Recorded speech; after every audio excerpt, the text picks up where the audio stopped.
आज हम लोग रेलवे एग्जाम से संबंधित जीके जीएस के महत्वपूर्ण प्रश्नों को देखेंगे। ये सभी प्रश्न आपके होने वाले आगामी रेलवे एग्जाम्स के लिए बेहद ही महत्वपूर्ण होने वाले हैं। तो वीडियो शुरू से लेकर के आखिरी तक जरूर देखिएगा और सभी प्रश्नों को आप लोग अच्छे से याद कर लीजिएगा। मुझे आप कमेंट करके भी बताइएगा कि आपको कितने प्रश्नों के सही जवाब पता थे। तो चलिए आइए एक एक करके शुरू करते हैं। भारत के राष्ट्रीय गान के रचयिता कौन है? सही जवाब क्या होगा? तो भारत के राष्ट्रीय गान के जो रचयिता हैं वह रविंद्रनाथ टैगोर हैं। यानी सही जवाब क्या होगा? तो ऑप्शन बी हो जाएगा। भारत के राष्ट्रीय गान के रचयिता रविंद्रनाथ टैगोर हैं। निम्नलिखित राज्यों में से भारत के किस राज्य में मानस राष्ट्रीय उद्यान स्थित है? असम, सिक्किम, ओडिशा या पश्चिम बंगाल? सही जवाब क्या होगा? तो निम्नलिखित राज्यों में से भारत के किस राज्य में मानस राष्ट्रीय उद्यान स्थित है? तो करेक्ट आंसर ऑप्शन ए होगा, असम। असम राज्य में मानस राष्ट्रीय उद्यान स्थित है, यानी करेक्ट आंसर ऑप्शन ए होगा।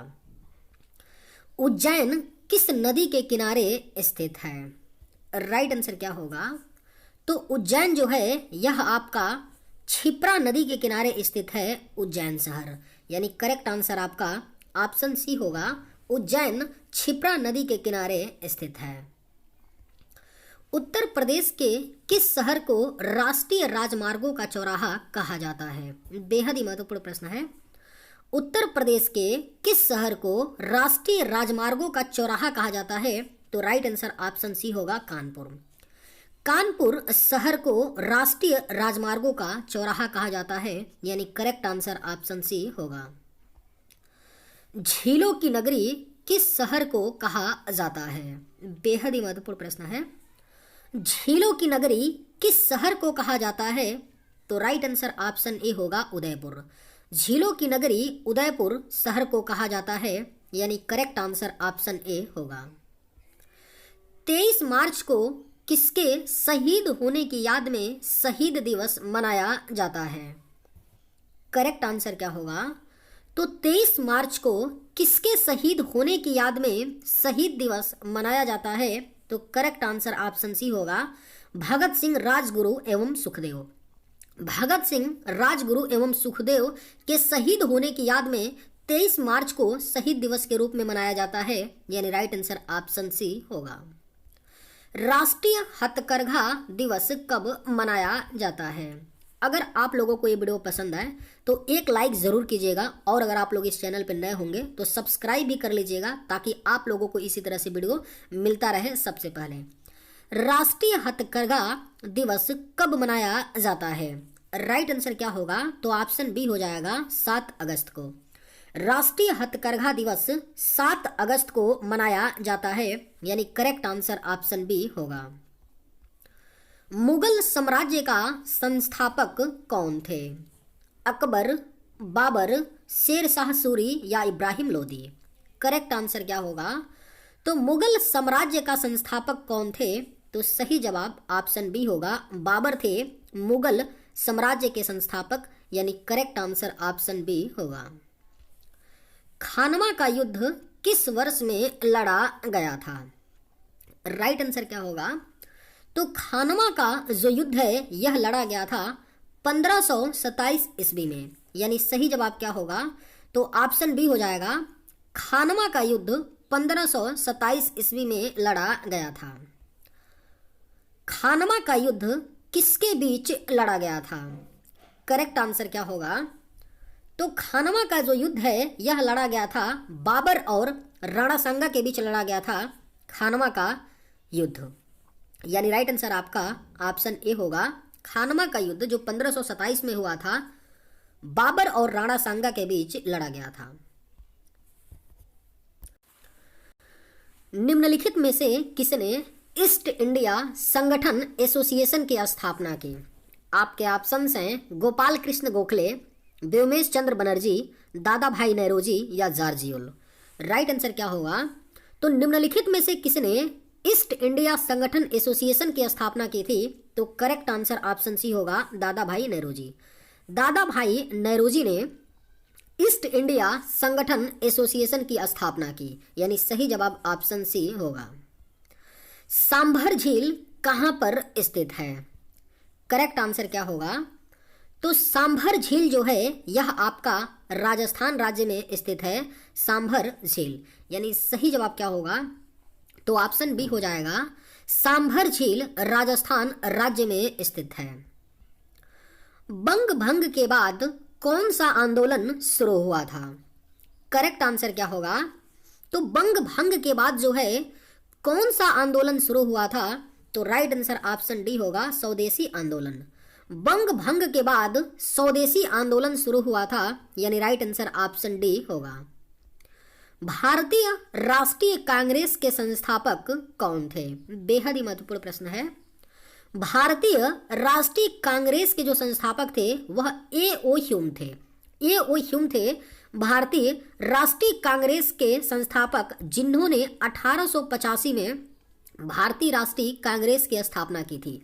जो ए.ओ. ह्यूम थे वह एक अंग्रेज थे, भारतीय व्यक्ति नहीं थे। इतना याद रखिएगा कि भारतीय राष्ट्रीय कांग्रेस के जो संस्थापक थे वह एक अंग्रेज थे, भारतीय नहीं थे, जिन्होंने 1885 में भारतीय राष्ट्रीय कांग्रेस की स्थापना की थी। कहां पर की थी? मुंबई में। भारत में पहला अंग्रेजी अखबार किसने प्रारंभ किया था? राइट आंसर क्या होगा, तो भारत में पहला अंग्रेजी अखबार जे.ए. हिक्की ने, इनका पूरा नाम क्या है?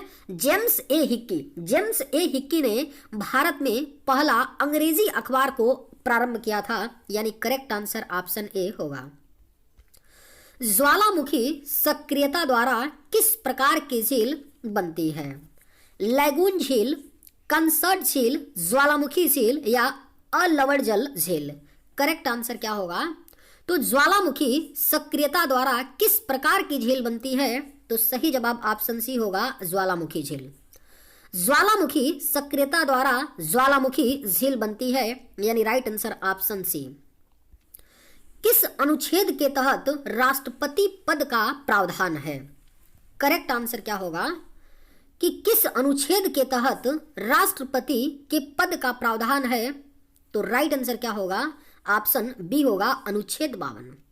अनुच्छेद 52 में भारत के राष्ट्रपति के पद का प्रावधान है। अनुच्छेद 52 में कहा गया है कि भारत का एक राष्ट्रपति होगा। और अनुच्छेद 55 में क्या है, तो भारत का राष्ट्रपति के चुने जाने की प्रक्रिया है। अगर आर्टिकल बात करें 52 से लेकर के आर्टिकल 62 तक जो है ना, यह क्या है, तो भारत के राष्ट्रपति से संबंधित है। जिसमें 52 कहता है कि भारत का एक राष्ट्रपति होगा, और 55 क्या बोलता है कि किस प्रकार से भारत का राष्ट्रपति चुना जाएगा। इस बारे में आर्टिकल अनुच्छेद 55 में आपका दिया गया है। प्रधानमंत्री की नियुक्ति किसके द्वारा की जाती है? सही जवाब क्या होगा, तो प्रधानमंत्री की नियुक्ति जो है यह की जाती है राष्ट्रपति के द्वारा, यानी सही जवाब क्या होगा, तो ऑप्शन ए हो जाएगा, प्रधानमंत्री की नियुक्ति राष्ट्रपति के द्वारा की जाती है। बादाम कौन से विटामिन से समृद्ध होते हैं? बेहद ही महत्वपूर्ण प्रश्न है। बादाम कौन से विटामिन से समृद्ध होते हैं? अगर आप लोग थोड़ा सा अगर आप लोग अवेयर होंगे तो आप आलमंड का एक तेल आता है, एक शीशे की शीशी में आलमंड बादाम की एक तेल आती है। अगर उसको थोड़ा सा ध्यान से उसके जो कवर पे लिखा होता है, ध्यान से देखेंगे तो उस पे लिखा होता है कि विटामिन ए, यानी बादाम का वो तेल होता है तो विटामिन ई लिखा गया होता है। उस पे देखे होंगे ध्यान से, तो विटामिन ई लिखा गया होता है, सोर्स ऑफ विटामिन ई, जो हमारे बालों के लिए क्या होता है, ज्यादा फायदेमंद होता है विटामिन ई, है ना। तो अगर थोड़ा सा अगर आप लोग ध्यान दिए होंगे तो क्या आपको पता चला कि बादाम का तेल है, उसके ऊपर विटामिन ई सोर्स लिखा है, यानी कि बादाम में सबसे ज्यादा क्या पाया जाता है, बादाम जो होता है किस विटामिन का समृद्ध होता है, तो विटामिन ए का, यानी राइट आंसर क्या हो जाएगा, तो ऑप्शन सी हो जाएगा। जो बादाम होता है ना वह विटामिन ई का क्या होता है, समृद्ध स्रोत होता है। विटामिन सी का रासायनिक नाम क्या है? करेक्ट आंसर क्या होगा, तो विटामिन सी का रासायनिक नाम जो है यह आपका एस्कॉर्बिक एसिड होता है, विटामिन सी का रासायनिक नाम, यानी सही जवाब क्या होगा, तो ऑप्शन डी हो जाएगा। विटामिन सी का रासायनिक नाम जो होता है वह एस्कॉर्बिक एसिड होता है। भारत में स्थापित पहला राष्ट्रीय उद्यान कौन सा है? आपके ऑप्शंस हैं गिर राष्ट्रीय उद्यान, कान्हा राष्ट्रीय उद्यान, काजीरंगा राष्ट्रीय उद्यान या जिम कॉर्बेट राष्ट्रीय उद्यान। करेक्ट आंसर क्या होगा, तो भारत में स्थापित पहला राष्ट्रीय उद्यान जो है यह आपका जिम कॉर्बेट राष्ट्रीय उद्यान है, यानी राइट आंसर क्या होगा, तो ऑप्शन डी हो जाएगा। भारत में स्थापित पहला राष्ट्रीय उद्यान जिम कॉर्बेट राष्ट्रीय उद्यान है। कोयला, पेट्रोल, डीजल आदि का दहन मूल स्रोत है। करेक्ट आंसर क्या होगा? तो कोयला, पेट्रोल, डीजल आदि का जो दहन है यह मूल स्रोत होता है वायु प्रदूषण का। यानी राइट आंसर क्या होगा? तो ऑप्शन सी हो जाएगा। कोयला, पेट्रोल, डीजल आदि दहन का जो मूल स्रोत होता है, यानी जब कोयला, पेट्रोल और जब डीजल जलता है तो किस प्रकार का प्रदूषण होता है? तो मेनली वायु प्रदूषण होता है, क्योंकि जल प्रदूषण भी ऑप्शन में है, भू प्रदूषण भी है, ध्वनि प्रदूषण भी है। लेकिन देखिए सबसे जो ज्यादा होता है जब जलता है आपका कोयला, पेट्रोल, डीजल, तो उससे क्या होता है? वायु प्रदूषण होता है। हिट रिफ्रेश नामक पुस्तक के लेखक कौन है? बेहद ही महत्वपूर्ण प्रश्न है। हिट रिफ्रेश नामक पुस्तक के जो लेखक हैं वह सत्य नडेला हैं। यानी करेक्ट आंसर क्या होगा? तो ऑप्शन ए हो जाएगा। हिट रिफ्रेश नामक पुस्तक के लेखक सत्य नडेला हैं। अ फाइन बैलेंस नामक पुस्तक के लेखक कौन है? अगर आप लोगों को ये वीडियो पसंद आए तो एक लाइक जरूर कीजिएगा, और अगर आप लोग इस चैनल पर नए होंगे तो सब्सक्राइब भी कर लीजिएगा। अ फाइन बैलेंस नामक पुस्तक के लेखक कौन है? राइट आंसर क्या होगा? तो ऑप्शन ए हो जाएगा। रोहिंग्टन मिस्त्री हैं अ फाइन बैलेंस नामक पुस्तक के लेखक। यानी सही जवाब क्या होगा? तो ऑप्शन ए हो जाएगा। अ फाइन बैलेंस नामक पुस्तक के जो लेखक हैं वह रोहिंग्टन मिस्त्री हैं। माई मास्टर नामक पुस्तक के लेखक कौन है? सही जवाब क्या होगा? तो माई मास्टर नामक पुस्तक के जो लेखक हैं वह स्वामी विवेकानंद जी हैं। माई मास्टर नामक पुस्तक के लेखक, यानी करेक्ट आंसर आपका ऑप्शन ए होगा। चंगेज खान का मूल नाम क्या था? राइट आंसर क्या होगा? तो चंगेज खान का जो मूल नाम था वह क्या था? तो तेमुचीन था। यानी राइट आंसर क्या होगा? तो ऑप्शन आपका बी हो जाएगा। चंगेज खान का मूल नाम जो था वह तेमुचीन था। तराइन का प्रथम युद्ध किसके बीच लड़ा गया था? सही जवाब क्या होगा? तो तराइन का जो प्रथम युद्ध है यह मोहम्मद गौरी तथा पृथ्वीराज चौहान के बीच 1191 ईस्वी में लड़ा गया था। यानी राइट आंसर क्या होगा? तो ऑप्शन डी हो जाएगा। तराइन का प्रथम युद्ध मोहम्मद गौरी तथा पृथ्वीराज चौहान के बीच 1191 में हुई थी। राष्ट्रकूट वंश का संस्थापक कौन था? बेहद ही महत्वपूर्ण प्रश्न है, स्टार मार्क कर लीजिए क्योंकि यह कई बार क्वेश्चन पूछा गया है रेलवे के एग्जाम में। राष्ट्रकूट वंश का जो संस्थापक था वो कौन था? तो सही जवाब होगा ऑप्शन बी, दंती दुर्ग। राष्ट्रकूट वंश का जो संस्थापक था वह दंती दुर्ग था। यानी राइट आंसर आपका ऑप्शन बी होगा।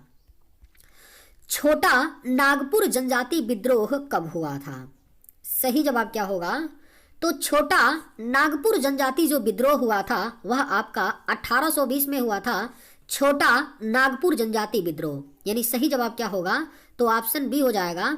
छोटा नागपुर जनजाति विद्रोह 1820 में हुआ था।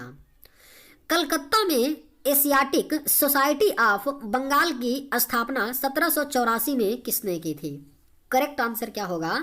तो कलकत्ता में एशियाटिक सोसाइटी ऑफ बंगाल की जो स्थापना 1784 में है विलियम जॉनसन ने की थी। यानी सही जवाब होगा ऑप्शन ए हो जाएगा।